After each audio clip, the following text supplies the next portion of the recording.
So anyway, what we've been doing is asking you to lead off with kind of your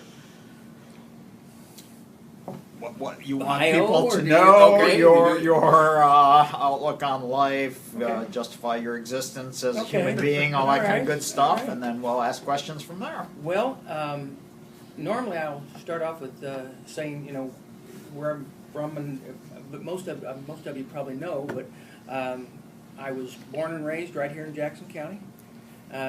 Never have left except for the 3 years I spent in the United States Marine Corps. I was in the Marine Corps from December 4th, 1979 till December 4th, 1982. I was an electronics specialist, radar repairman. Was stationed in, after boot camp, stationed in 29 Palms, California, and Yuma, Arizona. Came home, took over as running the family business as the rate clerk, dispatcher, general, all around everything working at Boss Truck Service with the family. Ran that business for 10 years.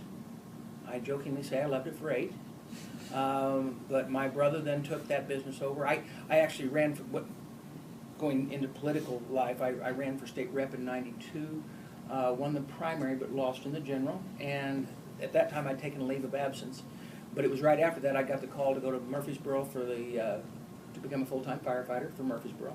I had been paid per call since '88, actually as city treasurer. I was working as a firefighter helping out, and then '92 to '94 was a firefighter for the city of Murfreesboro.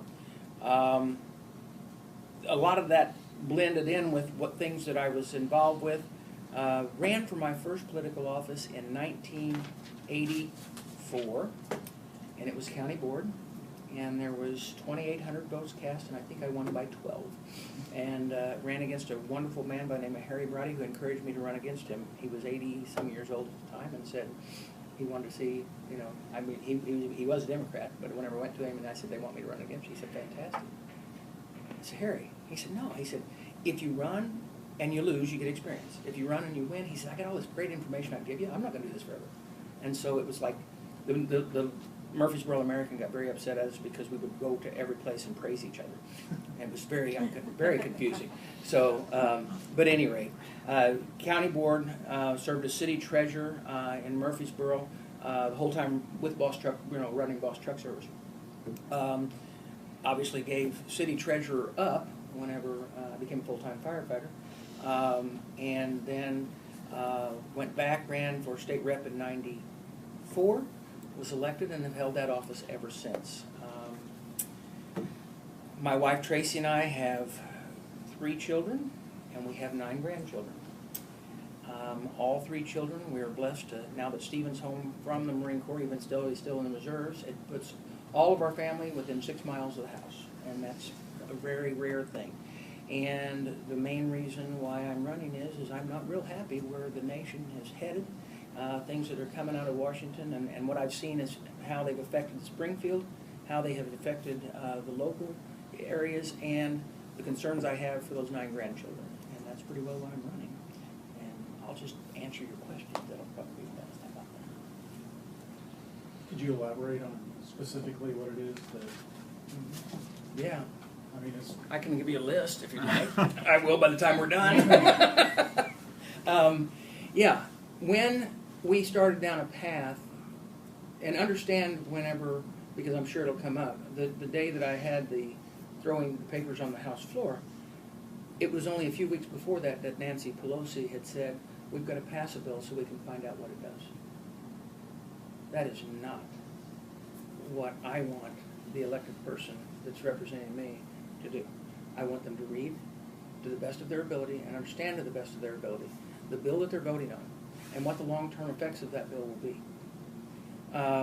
Whether it is Obamacare, whether it is what's happened with the IRS, whether it's what's happening with the EPA, the list goes on and on and on, and I can see probably the largest issue and largest concerns I have is with the loss of, while we're trying to bring employment to the region, government agencies are running amok. And many of those government agencies have no accountability to the Congress. And it's really wild that the state of Illinois actually has the opportunity for their agencies to put more control on them than the U.S. Congress does with their agencies. Let me explain that. For instance, in the state of Illinois, we just recently passed a fracking bill. That fracking bill was done in a bipartisan manner. It was done with the input from every group and organization, from the environmental side to the business side, in a way that it was negotiated out. Some were happy, some were, no one was happy. They thought it was the best bill. But when an agency is then required to implement the law that we passed, they implement the law. Then they bring it back to a bipartisan, bicameral committee called JCAR, where they make the decision that yes, this is exactly what it is that we passed in legislation, and you're doing exactly what we told you to do in the legislation. If that's not the case, then they send you back to redraft the rules, okay? We're having that done right now with that. Let me tell you that it is something they take very, very serious, because it is bicameral, it is bipartisan, and the chairmanship rotates, boom, boom, boom, every year. So, and the question is not whether you agreed with the original bill, it's to make sure that that bill is implemented exactly the way the legislature passed it. The U.S. Congress creates an agency, they put it in place, and they say, go. Unless there's some other problem, and then all of a sudden they have to drag them back.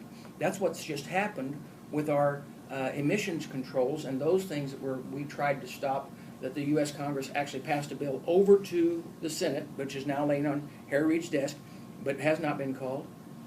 But the problem is that it couldn't be called by the Senate. It could have slowed it down that way, but thank heavens the courts did slow it down. It could have, well, if implemented, those rules will devastate the state of Illinois' ability to generate power for an affordable price, period. Not that I'm not for clean energy and new sources of energy, renewable fuels. I'm fine with that. But I've been on the Public Utilities Committee for years, and I know for a fact that it's only 6% of that is done by solar and wind. It's not because we aren't trying to get it to provide more. That's where we're at in technology right now. And 42% of our energy in the state of Illinois is provided by coal. If the bill would have passed, if the EPA rules come into effect and not allow the states to have control of their own destiny with this type of situation, what will occur is you'll have rolling brownouts and blackouts. And those people who are on set incomes that are right now paying $50 a month for electric bill will be paying $500 a month for electric bill. That is not smart. That is not smart government. It's not smart for the federal government to have an agency that we can't tether. And there's many other agencies out there like that. So there's a lot of problems I see and concerns that I see. Let's talk a little bit about the Paul Ryan budget. Oh, boy. Okay. And we'll assume that any budget has good, bad things that. Sure. So what parts of it do you like, and what parts of it, if you yourself had the line item veto, would you change? First off, let me explain this to you. I would not support any reduction in Medicaid, or Medicare, I'm sorry, I'm shifting from Illinois to federal, Medicare and Social Security. I want to be very, very clear on that. I believe that there's an obligation that has been made to the American people that have paid into Social Security, and we have to work wisely to come up with a solution on how to make sure that it is available to pay out to those who have been made that promise. The same reason that as a state representative, I stood up against the pension reforms to the point that I wanted to see us to put some sensible things in place that would save the pension for the long run, but not reduce the benefits that were being paid to them, because it was a commitment and bound by the Constitution. That's the same thing with the Social Security, not that it's bound by the Constitution, but it's a commitment made.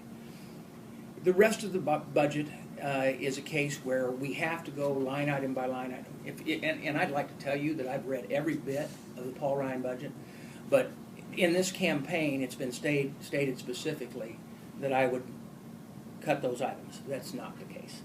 I've never said that. I said that he came forward with a budget when nobody else would, which was kind of wild.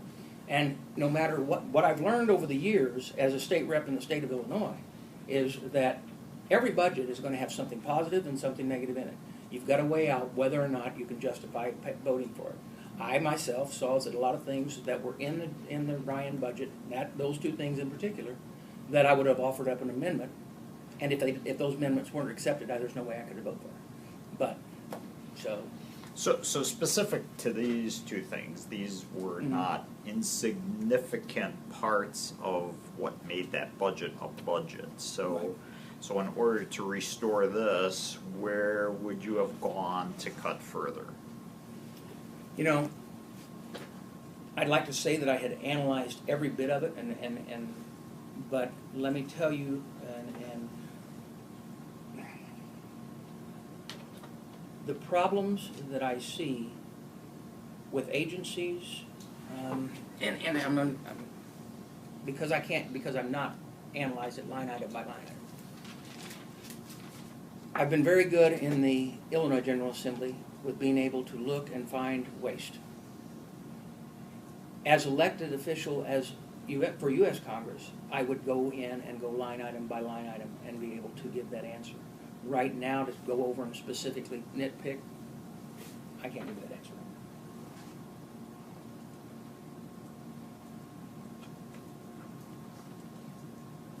And during the debate, you and Congressman and your traded a few jabs here and there or whatever. Yeah, probably too many. But putting all that aside, Yeah. what do you offer that he can't, or what is the main thing that you see that he did that you would have done differently? All right. Let me tell you that whether you agreed with all of Jerry Costello's positions or not, we were different parties. Jerry was in constant communication with not only the elected officials, but just the people. He was always, when he was back in the district, and I know that from elected officials' position. I wasn't of the same party, but yet he called on a regular basis. I wasn't on the same party, but yet my staff and his staff talked regularly to, we deal with issues that somebody walks through the door and goes, oh, wow, we got a federal issue here. We call them and we'd call over. It used to be Tucker over here, or we would call up to his office in Belleville and work together in that way. And let me tell you, that is something that didn't just happen with my office. I thought it was just mine because I was Republican, but I found out from other offices the same situation was occurring. These are service positions. I don't know why it is that he didn't understand that, or why he doesn't understand that, but the ability for open communication between our municipalities, our state, counties, and township governments has not been a line of communication that was open like it was whenever we were working with Jerry Costello. Now, that's not the only thing. He and I would have differed on several votes too, but that, if you're going to be able to vote for your constituents and truly be the representative that you need to be and be the servant that you need to be, you need to keep open lines of communication. Let me explain that the first town hall meeting that he had, I had already announced that I was running for the office. The VA issue had come up. I was going to have a town hall meeting just as a candidate over in Marion, and did. After I announced that, almost a week I think after I announced that, he all of a sudden sent out a word that he was going to have a teletown hall meeting. Now, I've had teletown hall meetings too, but they're not town hall meetings. A teletown hall meeting gives you a buffer, a very good buffer. And on the same night, and the same time, as I was having that one. Now,